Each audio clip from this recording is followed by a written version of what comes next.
तर नमस्कार विद्यार्थी मित्रांनो, कालच्या व्हिडिओमध्ये आपण एक्सरसाइज 2.1 मधील पहिला क्वेश्चन आणि काही बेसिक कॉन्सेप्ट पाहिल्या होत्या. तर आज आपण पाहणार आहोत क्वेश्चन नंबर फर्स्टमधील second. X cube plus y cube minus 9xy is equal to 0 at 2,4. तर या इक्वेशनसाठी आपल्याला टँजंट आणि नॉर्मलचे इक्वेशन फाइंड करायचे. तर मग आपण सर्वात पहिल्यांदा याला डिफरन्शिएट करून घेऊ. जर याला डिफरन्शिएट केलं तर आन्सर येईल बघा 3x² प्लस 3y² मायनस 9. आता इथे u इंटू व्हीचा रूल लावा लागेल. म्हणजे first as it is into differentiation of first म्हणजे dy/dx plus second as it is into differentiation of first म्हणजे एक्सचं डिफरन्शिएशन तर 1च राहील इज इक्वल टू 0. तर आता हे येईल 3x² प्लस 3y² मायनस आता 9 आत मल्टिप्लाय करून घेऊ 9x dy/dx आणि minus 9 into Y minus 9y is equal to 0. इथे dy/dx येईल कारण y आहे ना सोबत आणि आपण differentiate with respect to x करायलो त्याच्यामुळं. तर पहा, तर आता dy/dx सोबतचे टर्म या साईडला ठेवतो आणि बाकीचे तिकडे पाठवतो म्हणजेच 3y² minus 9x dy/dx is equal to minus 9y इकडे गेला प्लस 9y आणि 3x² इकडे आल्यावर मायनस 3x² होईल. तर आपल्याला dy/dx पाहिजेत. तर मग 9y मायनस 3x² या 3y² मायनस 9xला इकडे पाठवतो 3y² मायनस 9x. तर हे झालं आता डिफरन्शिएशन आणि आपल्याला x आणि yच्या किमती दिलेल्या आहेत वर्क प्रश्नामध्ये आणि आपल्याला आता काढायचं आहे स्लोप ऑफ टँजंट. तर स्लोप ऑफ टँजंट काय असते dy/dx ॲट x1, y1 आणि x1, y1 काय आहे 2,4. तर मग yच्या जागी आपण 4 ठेवणार आणि 3 xच्या जागी आपण 2 ठेवणार. तर किमती ठेवा 9 2 आणि याला जर आता सॉल्व केलं 9 चौक 36 मायनस 4 4 त्रिकोण 12 डिवायडेड बाय 16 4 दोन्ही 4 चौक 16 16 त्रिक 48 मायनस 18. तर आपल्याला स्लोप मिळेल पहा 12. तर आपल्याला इथे स्लोप मिळेल पहा आपल्याला स्लोप मिळेल 4/5. तर आपल्याला इथे स्लोप मिळणार आहे 4/5. हे कशाचा स्लोप आहे टँजंटचा आणि तसेच नॉर्मलचा स्लोप म्हणजे m' काय असते याच्या इनवर्सचा रेसिप्रोकल असते म्हणजे मायनस 5/4 येणार बरोबर. तर आता आपल्याला फाइंड करायचं आहे equation of tangent. Equation of tangent is equal to y minus y1 is equal to x minus x1 असतं. y मायनस y1ची किंमत आहे 4 इज इक्वल टू m आहे 4/5 x मायनस x1 आहे 2.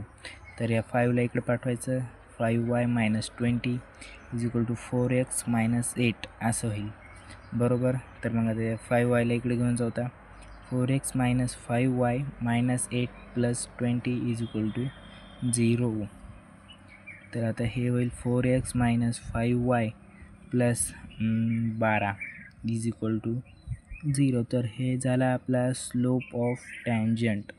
तर याच प्रकारे आपल्याला फाइंड करायचं आहे आता slope of normal. Equation of normal find करायचं आहे ना is equal to y minus y1 m' x minus x1 असतं. y मायनस y1ची किंमत आहे 4 इज इक्वल टू m' काय आहे मायनस 5/4 x मायनस 2. तर आता 4ला इकडे पाठवू हे होईल 4y minus 16 is equal to 5x plus 10 minus 5xला इकडे आणू 5x plus 4y minus 16 minus 10 is equal to 0. तर finally 5x plus 4y minus 26 is equal to 0.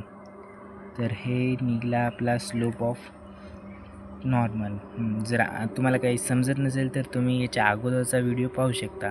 त्यात सर्व कॉन्सेप्ट आहे म्हणजे या लागणार याच्यासाठी कॉन्सेप्ट. तर आता आपण पाहणार आहोत तिसरा question x² minus root 3xy plus 2y² is equal to 5.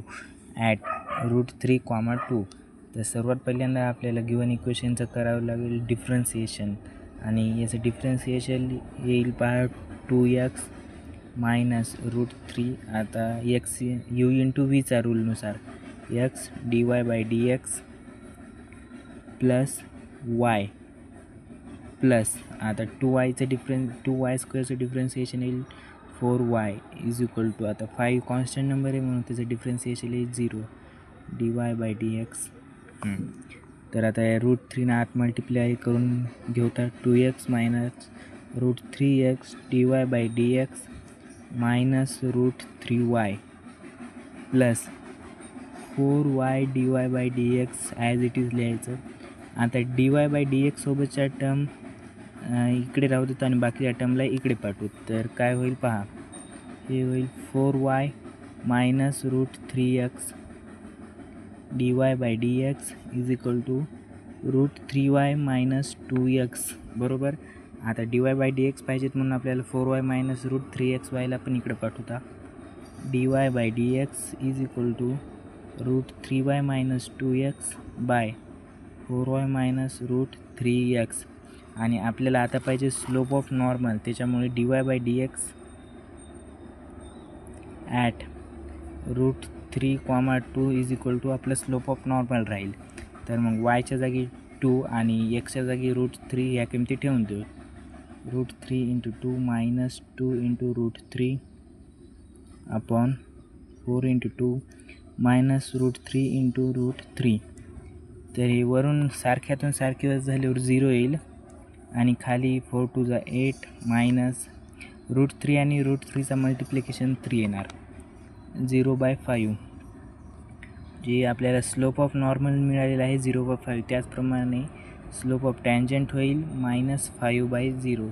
तर आता आपण फाइंड करू इक्वेशन ऑफ नॉर्मल. अगोदर इक्वेशन ऑफ टँजंट फाइंड करू. इज इक्वल टू काय असते y minus y1 is equal to m x minus x1. तर चला किमती ठेवूयात. y1ची किंमत काय आहे 2 is equal to m 0/5 x minus x1ची किंमत आहे √3. तर या 5ला इकडे पाठवायचं, काय होईल 5y minus 10 is equal to 0. आता या 0ने इकडे गुणल्यावर 0च होऊन जाईल. तर 5y इज इक्वल टू 10 आणि y इज इक्वल टू 2. तर हे झालं इक्वेशन फॉर टँजंट. याचप्रमाणे आता पाहणार आहोत आपण इक्वेशन ऑफ नॉर्मल. काय असते y minus y1 is equal to m dash x minus x1. बरोबर. तर आता किमती ठेवून देऊ. y मायनस y1ची किंमत आहे 2, m डॅश काय आहे -5/0 x मायनस √3 x1ची किंमत. तर ह्या 0 इकडे आल्यावर ही पूर्ण टर्म 0 होऊन जाईल. आता -5 आत मल्टिप्लाय केल्यावर होऊन जाईल -5x minus minus into minus plus √3 5√3 असं होईल. बरोबर आहे. तर आता आपण या +5√3ला इकडे पाठवू, तर -5√3 होईल, म्हणजे -5x इज इक्वल टू -5√3. आता -5ला डिवाइडमध्ये पाठवत -5√3 बाय -5 -5 गेट कॅन्सल, म्हणजेच x इज इक्वल टू √3. हे असेल इक्वेशन फॉर नॉर्मल. आता याचप्रमाणे आपण पुढील क्वेश्चन पुढच्या लेक्चरमध्ये घेऊन येत आहे मी. जर व्हिडिओ आवडला असेल तर चॅनलला लाईक करा, व्हिडिओला लाईक करा आणि चॅनलला सबस्क्राईब करा.